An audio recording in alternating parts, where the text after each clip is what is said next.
Hello students, welcome to the Science Tech. I am Ashish Singh, your science teacher, and we are going to study about the second part of your first biology chapter, which name is life processes or life process. प्यारे बच्चों, आज हम लोग अपने इस biology के section का अपने फर्स्ट चैप्टर जो कि आपका लाइफ प्रोसेस है, जो ऑलरेडी स्टार्ट हो चुका है, उसके फर्स्ट पार्ट को भी हम लोग कवर कर चुके हैं और आज हम लोग इस चैप्टर के सेकंड पार्ट को स्टार्ट करने जा रहे हैं। तो आइए हम लोग इस सेकंड पार्ट को स्टार्ट करने से पहले, ठीक है, हम आपको उस पार्ट 1 के कुछ ओवरव्यू को देने जा रहे हैं, जिससे आपको ये क्लियर हो जाए कि आपने अभी तक पार्ट 1 में या अभी तक इस चैप्टर के बारे में आपने क्या क्या पढ़ा है और आप इस पार्ट में क्या पढ़ने जा रहे हो। ठीक है, आप एक अप टू डेट हो जाओगे, जिससे आपको पढ़ने में सहूलियत मिलेगा। तो सबसे पहले तो आप लोग इस चैप्टर का जो नाम है उसके इंट्रोडक्शन के बारे में आप लोग समझे थे कि हमारा लाइफ प्रोसेस का मतलब क्या होता है। लाइफ प्रोसेस का मतलब जो है ये क्या होता है, ठीक है। फिर इस लाइफ प्रोसेस में तो खैर बहुत सारे प्रोसेस आपको हम बताए थे, कंटेंट दिए थे आपको, हम खुद से लिख के आपको कंटेंट बताए थे कि इस लाइफ प्रोसेस जो चैप्टर, इसमें हमको कौन कौन से स्टेप के बारे में, कौन कौन से प्रोसेस के बारे में हमको पढ़ना है। तो सबसे पहले हम पहले प्रोसेस को स्टार्ट किए थे, जो कि था न्यूट्रिशन। और जो न्यूट्रिशन जो कि हमारे डिफरेंट बॉडीज़ के द्वारा डिफरेंट तरीके से इस न्यूट्रिशन को किया जाता है, तो उसके बेसिस पे इस न्यूट्रिशन को हम 2 पार्ट में डिवाइड किए थे। उस पहला था आपका ऑटोट्रॉफिक मोड ऑफ न्यूट्रिशन और दूसरा था हेटेरोट्रॉफिक मोड ऑफ न्यूट्रिशन।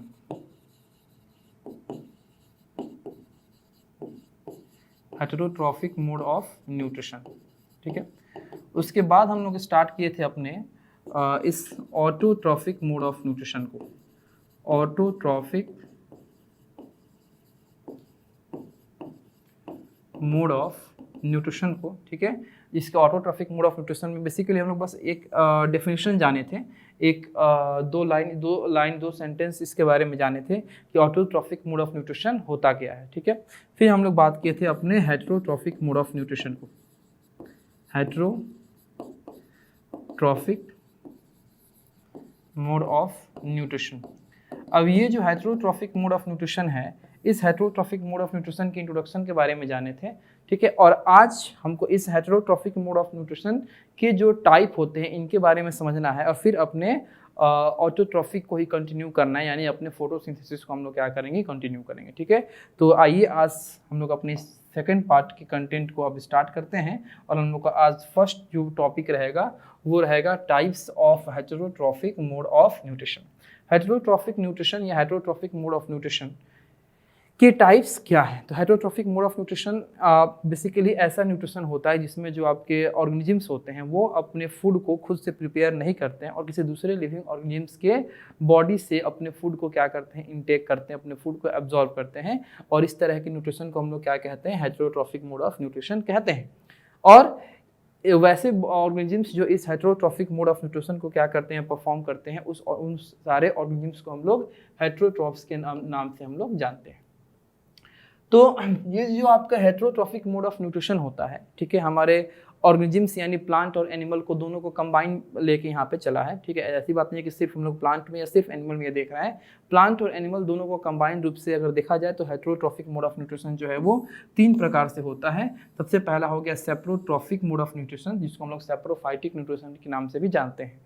दूसरा है पैरासाइटिक न्यूट्रिशन और तीसरा है आपका होलोजोइक न्यूट्रिशन, ठीक है। अगर आप लोग को प्रीवियस क्लासेस याद होंगे तो हम लोग अपने heterotrophic mode of nutrition in plants का स्पेशल पढ़े थे, ठीक है। हेटेरोट्रॉफिक मोड ऑफ न्यूट्रिशन में हम लोग प्लांट्स का स्पेशल पढ़े थे। और प्लांट्स में आपका heterotrophic mode of nutrition basically कौन कौन सा था, तो सबसे पहला था सेप्रोफाइटिक, दूसरा था पैरासाइटिक, ठीक है, सेप्रोफाइटिक, पैरासाइटिक, और बताइए, और अगर आपको याद आ रहा हो तो तीसरा था आपका सिम्बायोटिक, इंसेक्टिवोरस,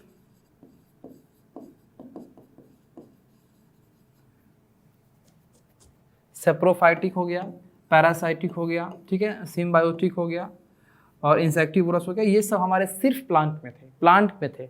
लेकिन हमको आज इस प्लांट और एनिमल के कंबाइंड फॉर्म को देखना है। तो प्लांट्स और एनिमल्स के कंबाइंड फॉर्म में जो हमारा हेटेरोट्रॉफिक होता है वो बेसिकली 3 प्रकार का होता है।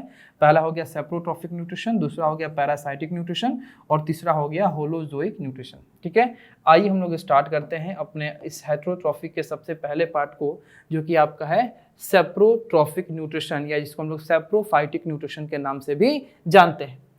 तो आपका सेप्रोट्रॉफिक न्यूट्रिशन बेसिकली आपका एक ऐसा न्यूट्रिशन होता है जिसमें जो ऑर्गेनिजम्स होते हैं वो अपने फूड को कहाँ से ऑब्टेन करते हैं, तो जो आपके डिकेइंग मैटर्स होते हैं, ठीक है, डिकेइंग ऑर्गेनिक मैटर्स यानी कि डिकेइंग प्लांट या decaying animals, dead and decaying जो ऑर्गेनिक मैटर्स होते हैं प्लांट के, एनिमल के, उनके बॉडी के ऊपर से ये लोग क्या करते हैं, अपने फूड को क्या करते हैं, ऑब्टेन करते हैं। और वैसे ऑर्गेनिजम्स जो इस डेड एंड डिकेइंग बॉडी के ऊपर से अपने फूड को ऑब्टेन करते हैं, उस तरह के ऑर्गेनिजम्स को हम लोग सेप्रोट्रॉफ्स या सेप्रोफाइट्स कहते हैं, और उनके न्यूट्रिशन को हम लोग सेप्रोट्रॉफिक न्यूट्रिशन या सेप्रोफाइटिक न्यूट्रिशन के नाम से जानते हैं। अब ये आपका जो सेप्रोट्रॉफिक न्यूट्रिशन या सेप्रोफाइटिक न्यूट्रिशन होते हैं वो किस प्रकार से डेड एंड डिकेइंग मैटर के ऊपर से ये अपने ऑर्गेनिज्म अपने फूड को ऑब्टेन करते हैं। फॉर एग्जांपल मान लीजिए कि आपका एक प्लांट है मशरूम, ठीक है, मशरूम आप लोग, तो मशरूम जो है ये dead and decaying organic matter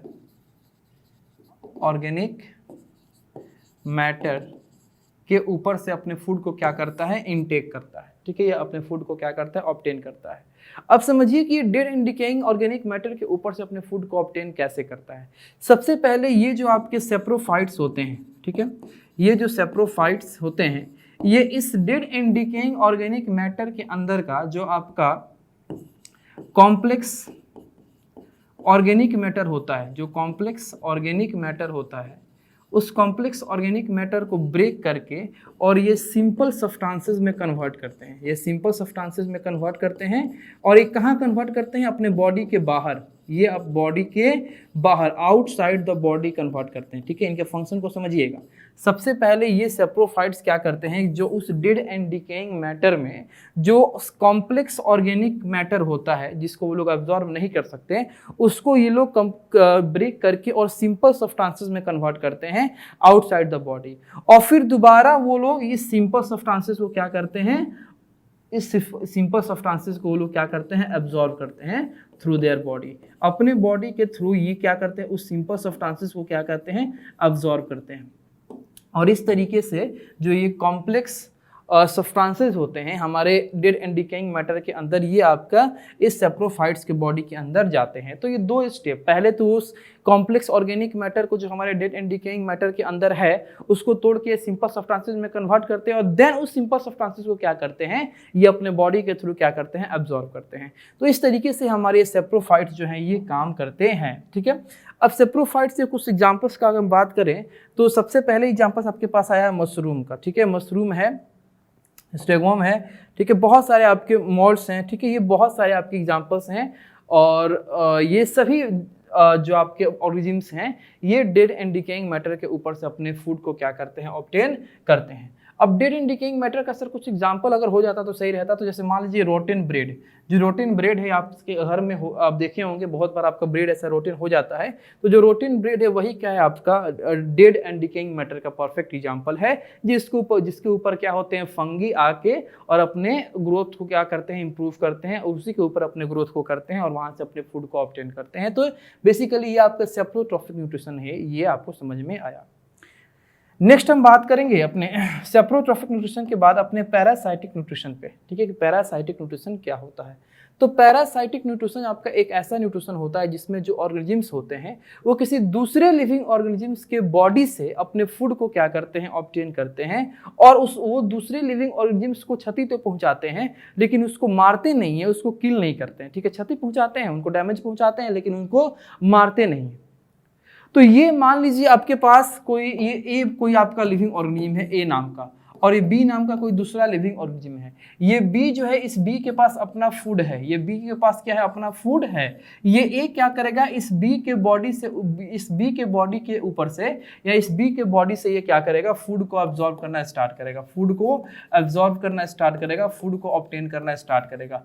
और ये बी को क्षति पहुंचाएगा लेकिन बी को मारेगा नहीं, ये आपका बी को खत्म नहीं करेगा, बी को ये क्या करेगा, मारेगा नहीं। तो इस तरह के न्यूट्रिशन को हम लोग क्या कहते हैं, पैरासाइटिक न्यूट्रिशन कहते हैं। ये क्या कहते हैं, पैरासाइटिक न्यूट्रिशन कहते हैं। अब समझिएगा, ये ए आपका पैरासाइटिक न्यूट्रिशन को परफॉर्म कर रहा है, तो ए तो पैरासाइट्स हो गया, ये ए क्या हो गया, पैरासाइट हो गया। लेकिन ये बी क्या होगा, तो ये बी जो होगा, इस बी को हम लोग क्या कहेंगे, होस्ट कहेंगे। इस बी को हम लोग क्या कहेंगे, होस्ट कहेंगे। यानी कि जो हमारा पैरासाइट होता है, जो किसी दूसरे लिविंग ऑर्गेनिज्म के बॉडी से फूड को ऑब्टेन करना स्टार्ट करता है, तो जिस दूसरे लिविंग ऑर्गेनिज्म के बॉडी से फूड को ऑब्टेन करना स्टार्ट करता है, उस दूसरे लिविंग ऑर्गेनिज्म को हम क्या कहते हैं, होस्ट कहते हैं।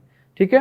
अब पैरासाइट के बहुत सारे एग्जांपल आपको देखने को मिलेंगे। पैरासाइट आपके एनिमल में भी होते हैं और पैरासाइट जो है ये हमारे प्लांट्स में भी होते हैं। ठीक है। अब एनिमल्स और प्लांट्स से कुछ कुछ आपको एग्जांपल आपको हम बताते हैं। जैसे बहुत बार आप लोग देखे होंगे कि हमारे जो पेट एनिमल्स होते हैं, जैसे डॉग्स हो गए, कैटल हो गए, ठीक है, या हमारे जो खेतों में हमारे फसलें लगी होती हैं, फसलें जो खड़ी होती हैं, उसमें तरह तरह का बीमारी आ जाता है। और ये सारा बीमारी किसी न किसी कीड़े मकोड़े के चलते जो है, उनके बॉडी के ऊपर आ जाने के चलते, उनके बॉडी के ऊपर लग जाने के चलते ये पूरा हमारा फसल बर्बाद होता है। या ये कुत्ते हैं या बिल्ली हैं या हमारे गाय हैं, भैंस हैं, इनके बॉडी के ऊपर भी बहुत सारी बीमारी आता है, जो छोटे मोटे माइक्रोब या जर्म या इंसेक्ट के आ जाने से होता है। तो ये इंसेक्ट जो हमारे लिविंग ऑर्गेनिज्म्स, यानी कि हमारे लिविंग ऑर्गेनिज्म्स के बॉडी के ऊपर आए और आके तरह तरह डिजीज को क्या किए, कॉज किए, तो ये बेसिकली आके वहां से फूड ऑब्टेन कर रहे हैं और फूड ऑब्टेन करने के दौरान इन्फेक्शन हो रहा है और ये डिजीज हो रहा है। तो ये सारे जो इंसेक्ट हैं, जर्म हैं, जो हमारे फसल को बर्बाद कर रहे हैं, हमारे डॉग्स के, हमारे कैटल के बॉडी को बर्बाद कर रहे हैं, ये क्या है, पैरासाइट है। ये क्या है, पैरासाइट है। ठीक है। और उनके लिए हमारी फसलें, हमारे डॉग, हमारे कैटल क्या हैं, तो होस्ट का काम करते हैं। कुछ हम प्लांट्स का बात करें तो जैसे मान लीजिए कसकट्टा, जिसको हम लोग अमर बेल भी कहते हैं, तो ये जो आपका कसकट्टा है, ये आपका जो ग्रीन प्लांट्स होंगे, उन ग्रीन प्लांट्स के ऊपर अपने बॉडी को क्या करता है, पूरी तरीके से स्कैटर करके और उस पर क्या करता है, कैप्चर कर लेता है। और कैप्चर करने के बाद उनके बॉडी से फूड को ऑब्टेन करना स्टार्ट करता है। ठीक है।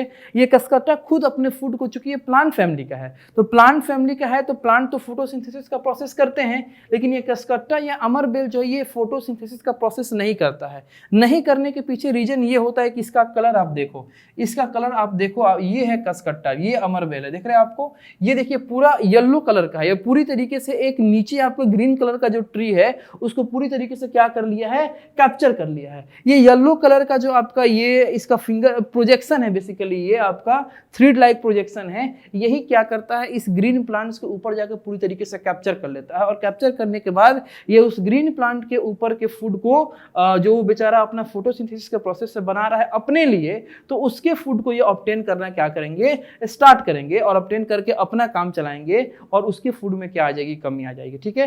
तो ये हमारा क्या है, अमरबेल या कसकट्टा है। बहुत सारा आपको एग्जांपल देखने को मिल जाएगा। फिर हम बात करें, फिर से एग्जांपल पे आते हैं, तो कुछ आपके माइक्रो ऑर्गेनिज्म्स होते हैं जो हमारे बॉडी में मलेरिया नाम की बीमारी को क्या करते हैं, कॉज करते हैं। तो वो भी क्या होते हैं, पैरासाइट होते हैं। तो पैरासाइट कैसे होता है, तो पैरासाइट वो इसलिए होते हैं कि जब मान लीजिए कि मलेरिया जो है, ये आपका एक कम्युनिकेबल डिजीज, कम्युनिकेबल डिजीज तो नहीं, नॉन कम्युनिकेबल डिजीज है, लेकिन जो आपका एजेंट के द्वारा क्या होता है, ये आपका ट्रांसफर किया जाता है। ठीक है।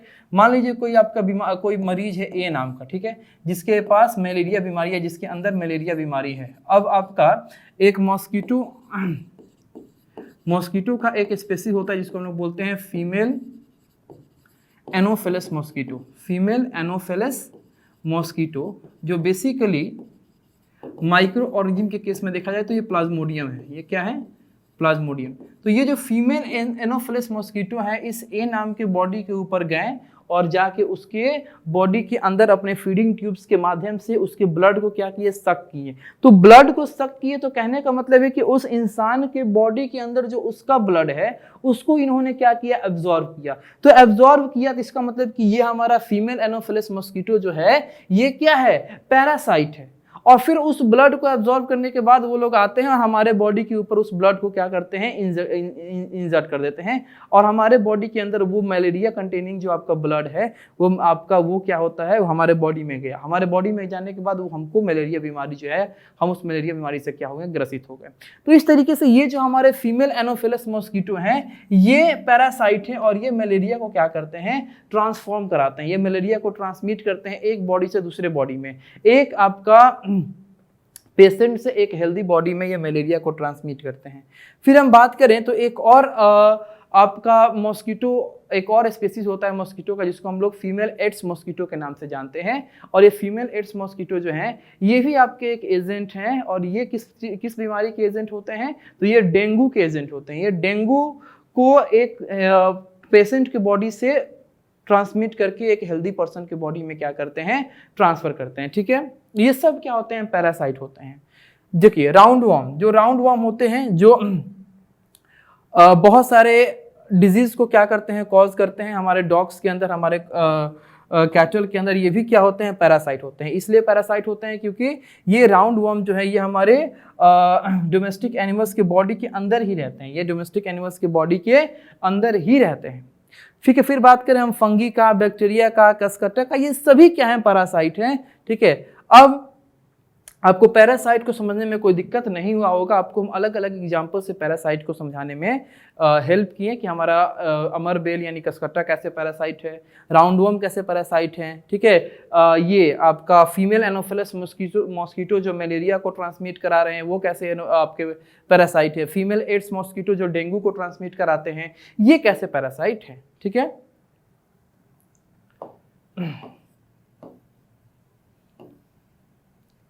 चलिए, तो पहला आपने हेटेरोट्रॉफिक मोड ऑफ न्यूट्रिशन में पहला आपने ये देखा कि हमारा ये सेप्रोफाइटिक न्यूट्रिशन क्या होता है या सेप्रोट्रॉफिक न्यूट्रिशन क्या होता है। दूसरा आपने ये देखा कि पैरासाइटिक न्यूट्रिशन क्या होता है। तीसरा हम लोग पढ़ने जा रहे हैं अपने हेटेरोट्रॉफिक मोड ऑफ न्यूट्रिशन में ही तीसरा हम लोग पढ़ने जा रहे हैं किसके बारे में, होलोजोइक न्यूट्रिशन के बारे में। तो होलोजोइक न्यूट्रिशन बेसिकली आपका एक ऐसा न्यूट्रिशन होता है जिसमें जो ऑर्गेनिजम्स होते हैं वो कॉम्प्लेक्स ऑर्गेनिक फूड मटेरियल्स यानी कि आपके सॉलिड फूड को क्या करते हैं, इनटेक करते हैं। कॉम्प्लेक्स ऑर्गेनिक फूड मटेरियल का मतलब कि आपको जो सिंपल सब्सटेंसेस में ना हो, जिसको हमारे बॉडी के अंदर भेज के तब उसको सिंपल सब्सटेंसेस में कन्वर्ट किया जाए, तो बेसिकली उसको हम लोग सॉलिड फूड के नाम से जानेंगे। तो जो हमारे ऑर्गेनिजम्स होते हैं वो कॉम्प्लेक्स ऑर्गेनिक फूड को मटेरियल को क्या करते हैं, अपने बॉडी में इनटेक करते हैं इंजेक्शन के माध्यम से, फिर उसको डाइजेस्ट करते हैं, फिर उस डाइजेस्ट करने के बाद अपने उसमें से न्यूट्रिएंट को एब्जॉर्ब करते हैं, एब्जॉर्ब करने के बाद उसको एनर्जी में कन्वर्ट करते हैं। तो इस तरीके के न्यूट्रिशन को जो ऑर्गेनिजम्स करते हैं तो इसी न्यूट्रिशन को हम लोग क्या बोलते हैं, अपने होलोजोइक न्यूट्रिशन के नाम से जानते हैं। ठीक है, इसको हम लोग क्या बोलेंगे, होलोजोइक न्यूट्रिशन के नाम से जानते हैं।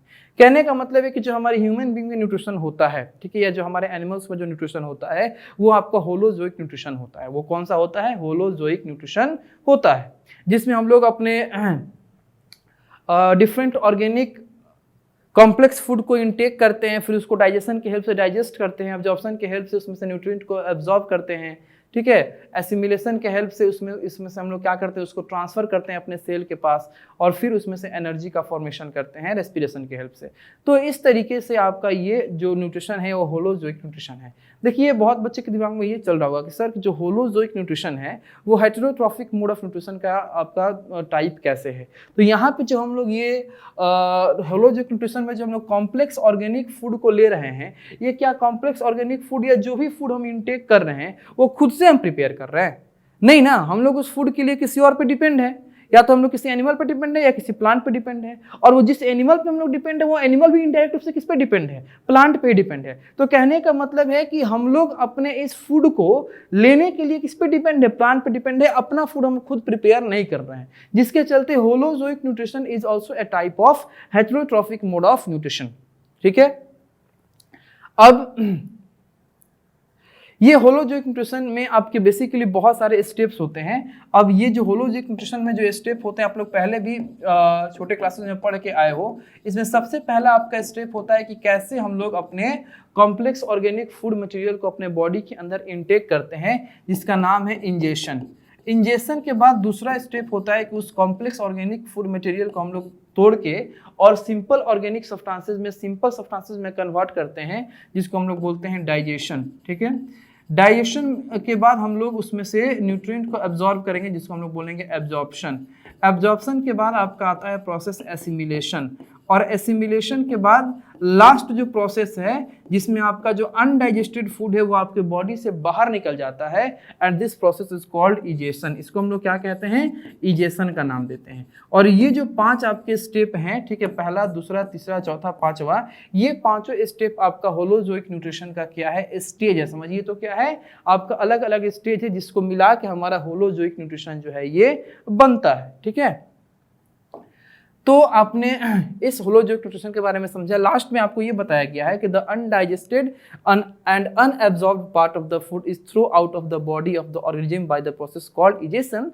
The human beings and most of the animals have a holozoic mode of nutrition. In other words, man, cat, dog, cattle, deer, tiger, lion, bear, giraffe, frog, fish and amoeba have the holozoic nutrition. कहने का मतलब है कि जो आपके body में जो food digest नहीं हुआ, जो अनडाइजेस्टेड पार्ट में बचा, जो एब्जॉर्ब नहीं हुआ, जो स्मॉल इंटेस्टाइन तक तो आया लेकिन स्मॉल इंटेस्टाइन में ही रह गया, वो आपके विली में एब्जॉर्ब नहीं हुआ, सेल के पास नहीं गया, उसको हम लोग क्या कहते हैं, अनडाइजेस्टेड एंड अनएब्जॉर्ब्ड फूड के नाम से जानते हैं। और ये जो अनडाइजेस्टेड एंड अनएब्जॉर्ब्ड फूड हैं, ये आपके स्मॉल इंटेस्टाइन से फिर आपके लार्ज इंटेस्टाइन में आएंगे और वहां पे आके ये फेसेस का फॉर्मेशन करेंगे, और फेसेस का फॉर्मेशन करके आपके बॉडी से बाहर निकल जाएंगे, and this process is called egestion. इसको हम लोग क्या कहते हैं, इजेशन कहते हैं। ठीक है, चलिए अब हम लोग अपने नेक्स्ट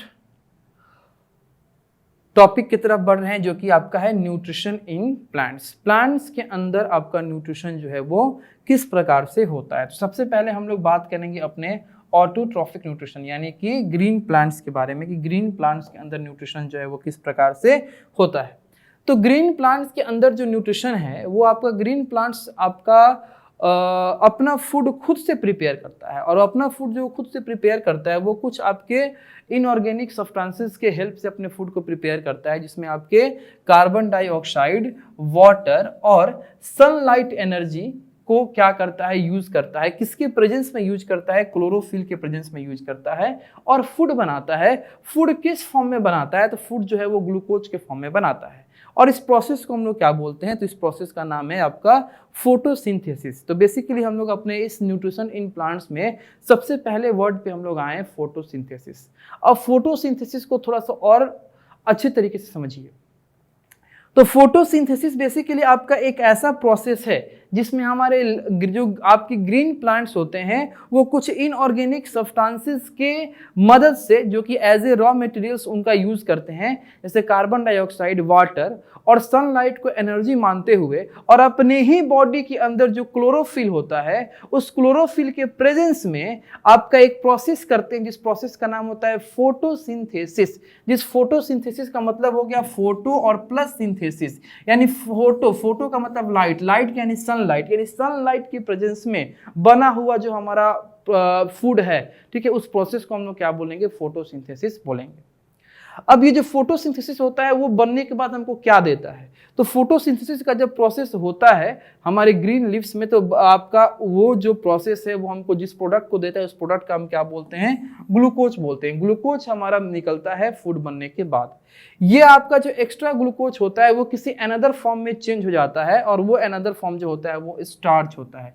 वो क्या होता है, आपका स्टार्च होता है, और यही स्टार्च उस प्लांट के लिप्स में या अलग अलग पार्ट में क्या होते हैं, स्टोर हो जाते हैं। ठीक है, अब बेसिकली ये जो आपका ग्लूकोज है जो पहले ही बना था, या ग्लूकोज का जब ये एक्स्ट्रा ग्लूकोज आपका बन गया तो स्टार्च के फॉर्म में स्टोर हो गया, ये दोनों आपके किसके फॉर्म होते हैं, ये दोनों आपके कार्बोहाइड्रेट के ही फॉर्म होते हैं। ये दोनों कार्बोहाइड्रेट के ही फॉर्म होते हैं, चाहे हम बात करें ग्लूकोज का, चाहे हम बात करें स्टार्च का, ये दोनों कार्बोहाइड्रेट का ही आपका फॉर्म होते हैं। अब हमको बात ये करना है कि फोटोसिंथेसिस का प्रोसेस जो है वो किस तरीके से होता है, तो इसको बहुत ही अच्छे तरीके से समझिएगा। ये आपको समझना जरूरी है कि फोटोसिंथेसिस का प्रोसेस जो है वो किस प्रकार से होता है। ठीक है, चलिए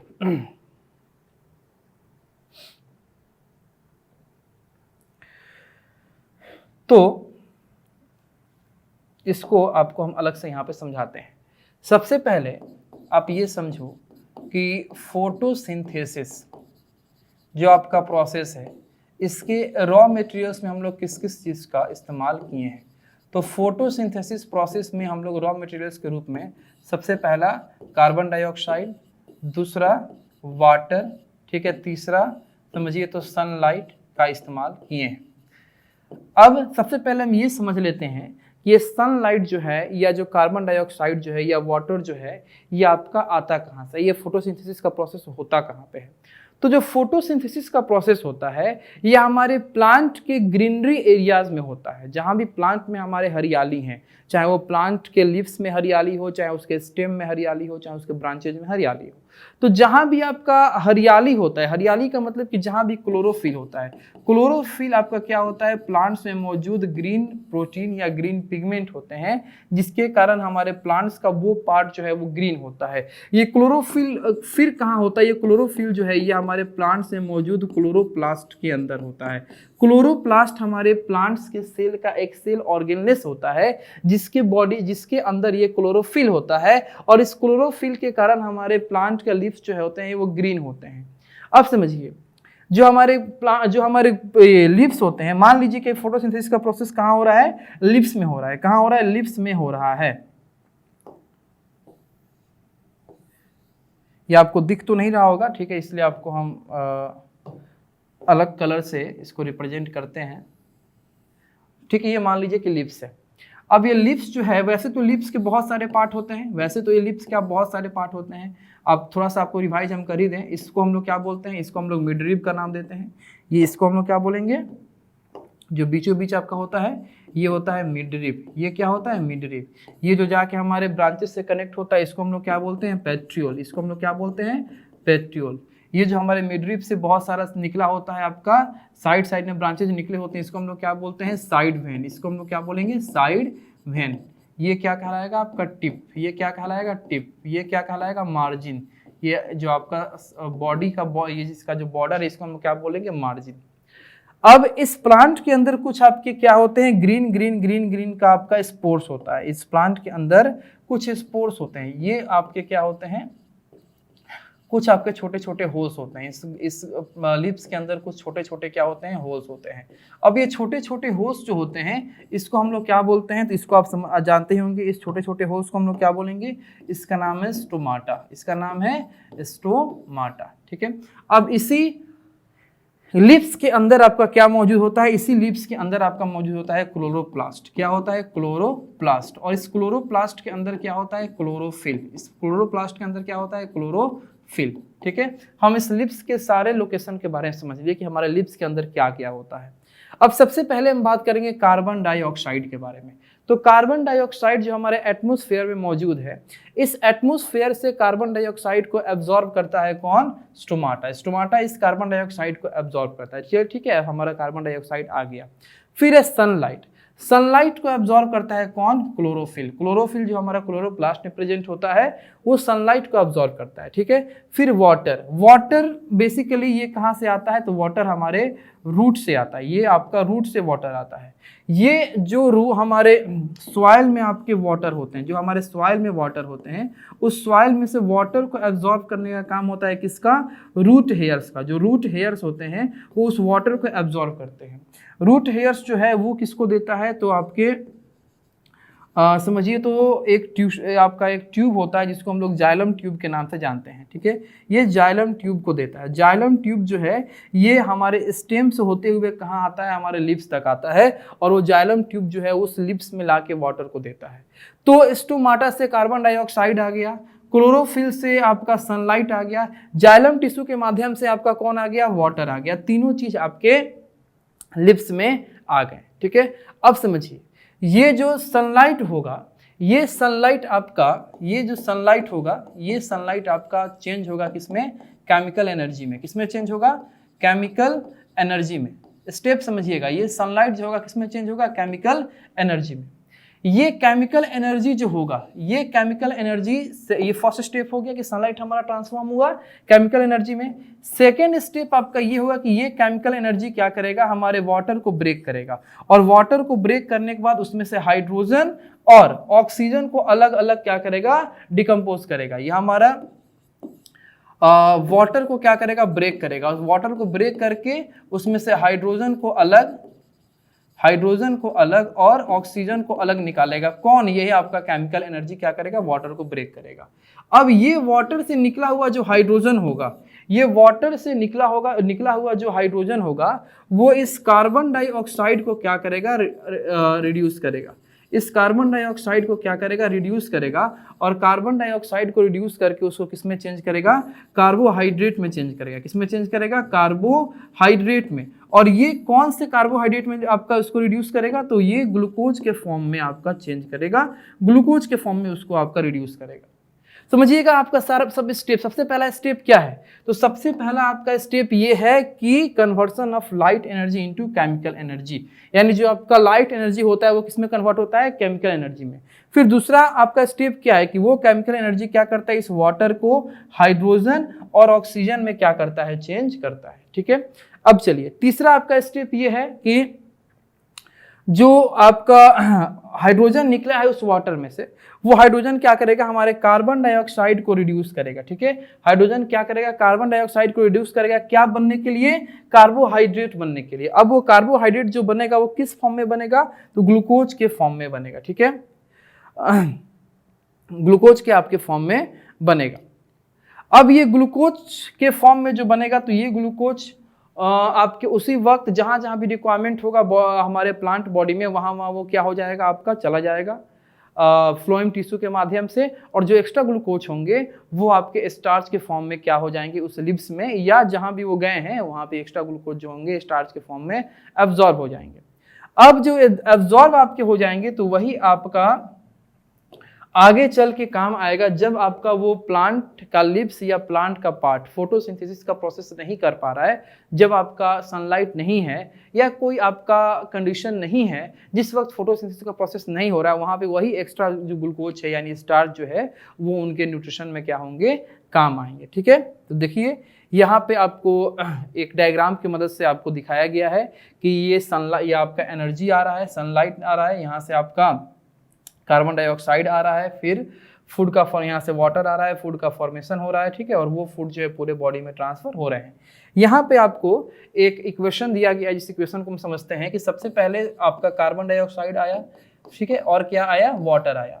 ये कार्बन डाइऑक्साइड और वाटर जो है ये आपका फोटोसिंथेसिस का प्रोसेस किया, फोटोसिंथेसिस का प्रोसेस किया, किसके प्रेजेंस में किया, क्लोरोफिल के प्रेजेंस में किया, क्लोरोफिल के प्रेजेंस में किया। ठीक है, और क्लोरोफिल के प्रेजेंस में करने के बाद ये क्या बनाया, ये ग्लूकोज बनाया। तो ग्लूकोज का फॉर्मूला क्या होता है, C6H12O6। ठीक है, और क्या आपका इवॉल्व किया, ऑक्सीजन को बाई प्रोडक्ट के रूप में ये क्या करते हैं, मेन प्रोडक्ट तो आपका कौन हो गया, ग्लूकोज हो गया, और बाई प्रोडक्ट के रूप में ऑक्सीजन को क्या करते हैं, इवॉल्व करते हैं। थोड़ा सा अगर हम केमिस्ट्री के दुनिया में आए तो यहाँ पे आप ये देख सकते हो कि ये हमारा जो इक्वेशन है वो बैलेंस नहीं है। इसलिए बैलेंस नहीं है कि इधर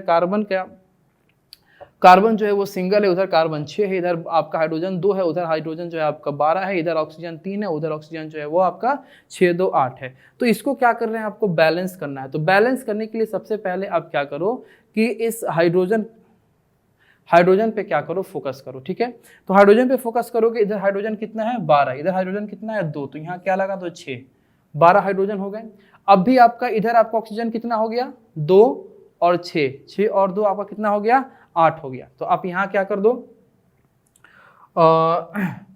6 लगाओ। ठीक है, अब पहले इम्बैलेंस होगा लेकिन लगाओ। अब कितना हो गया, 6 दूनी का 12 और 12 6 18, यहाँ पे कितना है आपका 6 और 2 8 है। तो अब यहाँ देखो C6 और यहाँ C आपका क्या है, सिंगल है। तो यहाँ पहले तो काम करो, 6 कार्बन लगाओ और 6 आपका लगाओ। यहाँ से आप देख रहे हो कि कार्बन भी 6 हो गया, कार्बन भी 6 हो गया। अब ऑक्सीजन देखो, तो ऑक्सीजन 6 दूनी का 12 और 6 18, तो 6 दूनी का 12 और 6 18, और आपका हाइड्रोजन कितना हो गया, तो 6 दूनी का 12। ठीक है, 12-12। अब आपका दोनों तरफ जो आपका एटम्स की संख्या है वो क्या हो गई है, बिल्कुल बैलेंस हो गई है। तो इसको हम लोग बैलेंसिंग कहते हैं या बैलेंस्ड इक्वेशन ये कन्वर्ट हो गया। तो खैर ये हमारे केमिस्ट्री का पोर्शन था। फिर से हम लोग आते हैं अपने बायोलॉजी वाले कंसेप्ट पे। तो यहाँ पे कार्बन डाइऑक्साइड जो हमारे स्टोमाटा के द्वारा एब्जॉर्ब किया गया, वाटर जो जाइलम टिश्यू से लिया गया, जो हमारा सनलाइट है वो हमारे क्लोरोफिल से लिया गया, फोटोसिंथेसिस का प्रोसेस हुआ और बना क्या, मेन प्रोडक्ट यानी फूड के फॉर्म में क्या बना, तो ग्लूकोज बना, और बाई प्रोडक्ट के फॉर्म में क्या निकला, हमारा ऑक्सीजन निकला, जो हमारे स्टोमाटा के माध्यम से जिस रास्ते से हमारा कार्बन डाइऑक्साइड आया था उसी रास्ते से वो ऑक्सीजन क्या करता है, आपका बाहर निकल जाता है, जिसको हम लोग अपने रेस्पिरेशन में, अपने ब्रीदिंग में क्या करते हैं, इनहेल करते हैं। ठीक है, तो ये हमारा क्या था, फोटोसिंथेसिस का प्रोसेस था। अब नेक्स्ट आपको ये समझना है कि फोटोसिंथेसिस के प्रोसेस के लिए कौन कौन से कंडीशन जो है वो नेसेसरी है। तो इतना आपका एक्सप्लेनेशन देने के बाद अब हमको लगता है कि आप लोग जान ही गए होंगे कि फोटोसिंथेसिस का प्रोसेस करने के लिए क्या क्या जरूरी है। सनलाइट, अगर सनलाइट नहीं होगा तो फिर ये केमिकल एनर्जी में आपका बदलाव नहीं होगा, केमिकल एनर्जी जो कि बहुत ज़्यादा यूजफुल है। ठीक है, क्लोरोफिल नहीं होगा तो फिर हमारे सनलाइट को ट्रैप कौन करेगा, कार्बन डाइऑक्साइड नहीं होगा तो कौन आपका रिड्यूस होगा, कौन आपका कार्बोहाइड्रेट में चेंज होगा, वाटर नहीं होगा तो फिर आपका हाइड्रोजन कहाँ से निकलेगा जो हमारे कार्बन डाइऑक्साइड को क्या किया था, रिड्यूस किया था। तो हमारे फोटोसिंथेसिस के प्रोसेस के लिए आपके 4 कंडीशन होना बहुत जरूरी है, सनलाइट, क्लोरोफिल, कार्बन डाइऑक्साइड और वाटर। ठीक है, तो आज हम लोग अपने इस सेकेंड पार्ट में इतना ही रखेंगे और हम लोग अपने इस थर्ड पार्ट में ये जो हम लोग का लास्ट टॉपिक था, कंडीशन नेसेसरी फॉर फोटोसिंथेसिस, इसको हम लोग आगे चलाएंगे, आगे बढ़ाएंगे, इसके बारे में पढ़ेंगे और फिर अपने नेक्स्ट जो भी टॉपिक आएंगे उसके बारे में पढ़ाई करेंगे। ठीक है, तब तक के लिए थैंक यू सो मच। मिलते हैं आपसे हम तीसरे पार्ट में। मन लगा के पढ़ाई करो।